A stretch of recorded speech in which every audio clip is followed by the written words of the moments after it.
In this video, I will explain how to solve a Cournot oligopoly problem. So let's jump into an example. This says, two firms both produce luxury watches. Each firm has the following cost function. C, the cost, is equal to 30Q plus 1.5Q squared. The market demand for these watches is given by P, the price, is equal to 300 minus 3Q, where Q is equal to Q1, the quantity produced by firm 1, plus Q2, the quantity produced by firm 2. If each firm acts to maximize its profits, find the equilibrium quantities selected by each firm, the total output, the market price, and the profits for each firm. So to solve this problem, the first step is we're going to plug in this Q is equal to Q1 plus Q2 into this inverse demand function right here. So let's go ahead and do that. So we have P is equal to 300 minus 3. So we said Q, the quantity, is going to be equal to Q1 plus Q2. So let's write Q1 plus Q2. So we can simplify this a little bit, and we get P is equal to 300 minus 3 times Q1 minus 3 times Q2. Okay, so now that we've written that out, let's first start with firm 1. So if we consider the total revenue for firm 1, let's write that as R sub 1. Their total revenue will be equal to P, the price, times Q1, so the quantity that firm 1 produces. Now what we're going to do is we're going to plug in this equation for P for price right here for P. So when we do that, we get revenue for firm 1 is equal to 300 minus 3 times Q1 minus 3 times Q2. And then we have all of that multiplied by Q1. So if we distribute this Q1 into the parentheses, we get 300 Q1 minus 3Q1 squared minus 3 times Q2 times Q1. So this is our revenue function for firm 1. We're told that each firm wants to maximize their profits. So the point where the firms are both able to maximize their profits is where the marginal revenue function is equal to the marginal cost function. So what we need to do is we need to find the marginal revenue function for firm 1. So let's abbreviate that as MR sub 1. That's simply going to be the derivative of the revenue function for firm 1 with respect to quantity 1. So to find the marginal revenue function for firm 1, we're taking the derivative of this function with respect to Q1. So we can see that would be 300 minus, remember the power rule from calculus, take the exponent and multiply it by the coefficient. So 3 times 2 is 6, and reduce the exponent by 1. So this would just be a 1. So we get minus 6Q1 minus, in this expression, the derivative with respect to Q1, well, the derivative of Q1 would just be a 1. So the derivative of this entire expression would just be 3Q2 times 1, or we don't even have to write the 1. So this is the marginal revenue function for firm 1, and we need to set that equal to the marginal cost function for firm 1. So first let's write the cost function for firm 1. So C sub 1 is equal to, we're told that the cost function for each firm is this expression right here. So since we're talking about firm 1, we're just going to write this expression, but for Q we're going to say Q1, so the quantity produced by firm 1. So the cost function is going to be 30 Q1 plus 1.5 times Q1 squared. So the marginal cost function for firm 1 is simply going to be the derivative of this cost function with respect to Q1. So that would be 30 plus, again, we're using the power rule where we take the exponent and multiply it by the coefficient. So 2 times 1.5 is 3Q1, and the exponent here is just a 1. So we have our marginal revenue function and our marginal cost function for firm 1. So let's set these two values equal to each other and solve for Q1. So we'll say marginal revenue, 300 minus 6Q1 minus 3Q2 is equal to marginal cost, which is 30 plus 3Q1. Again, we're solving for Q1. So if we subtract the 30 from both sides, and if we add a 6Q1 to both sides, we end up with 300 minus 30 is 270. We'll have minus 3Q2 is equal to, we said we're going to add a 6Q1 to both sides. So on this right-hand side, we would have 9Q1. Now to solve for Q1, let's just divide all of the terms by 9. So 270 divided by 9, that's 30, minus 3 divided by 9, that simplifies to 1/3 Q2. And on this right-hand side, 9 divided by 9 is 1, so we're left with Q1. So we have Q1 is equal to 30 minus 1/3 times Q2.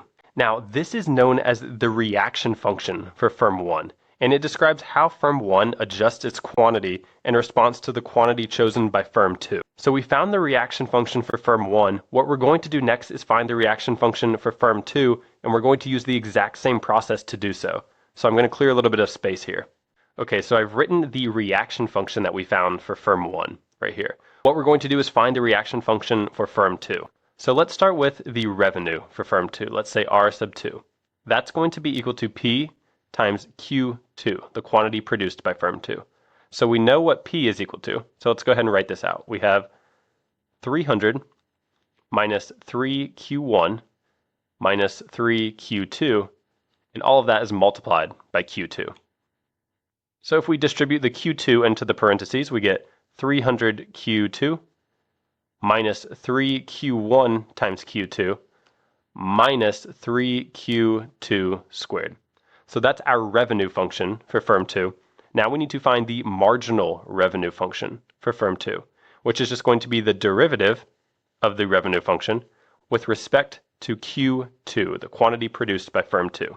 So if we take the derivative of this function with respect to Q2, we get 300 minus 3Q1 minus 6Q2. Then we need to find the marginal cost for firm 2. So let's start with the cost function. We'll say C2, the cost function for firm 2, is going to be 30 Q2. So again, we're just plugging in a Q2 for Q into this cost function, plus 1.5 times Q2 squared. So the marginal cost for firm 2 is going to be the derivative of this cost function with respect to Q2. So the derivative would be, here we have a 30 plus this becomes 3Q2. So again, firm 2 is able to maximize their profits where their marginal revenue function is equal to their marginal cost function.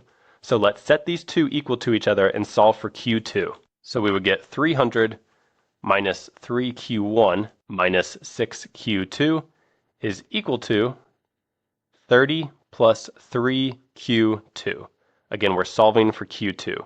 So let's subtract a 30 from each side, and let's go ahead and add a 6Q2 to each side. So we'll end up with 270 minus 3Q1 is equal to 9Q2. And to solve for Q2, we'll divide all of the terms by 9.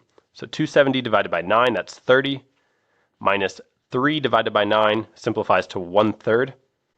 Q1 is equal to, on this right-hand side, we'll be left with Q2. So here is our reaction function for firm 2. So we found the reaction function for firm 1 and firm 2. Now what we can do is we can take one of these reaction functions and just plug them into the other one and solve for either Q1 or Q2. So let's go ahead and take this formula for Q2 and let's plug it in for Q2 right here, and we'll be able to solve for Q1.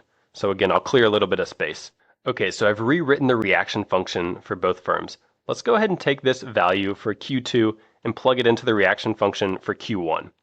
So we get Q1 is equal to 30 minus 1/3, and for Q2 we're plugging in this expression right here. So we have 30 minus 1/3 times Q1. So if we distribute this 1/3 into the parentheses, we find Q1 is equal to 30 minus 1/3 times 30, that's 10. And then we have a negative 1/3 times a negative 1/3, that's a positive 1/9 Q1. So from here, if we imagine that this Q1, it has a coefficient of 1 in front, which is the same as 9 over 9. So if we subtract a 1/9 Q1 from each side, we get 8/9 Q1 is equal to, on this right-hand side, we're left with 30 minus 10, which is 20. Now to solve for Q1, we can multiply both sides by the reciprocal of 8/9. So we'll multiply both sides by 9 over 8. So on the left-hand side, we get Q1 is equal to 20 times 9 over 8. So 20 times 9, that's 180. So Q1 is equal to 180 divided by 8. And if you punch that into a calculator, that comes out to 22.5. So firm 1 is able to maximize their profit by producing 22.5 units. Now to figure out Q2, all we have to do is take this value and plug it into Q1 right here, into the Q2 equation.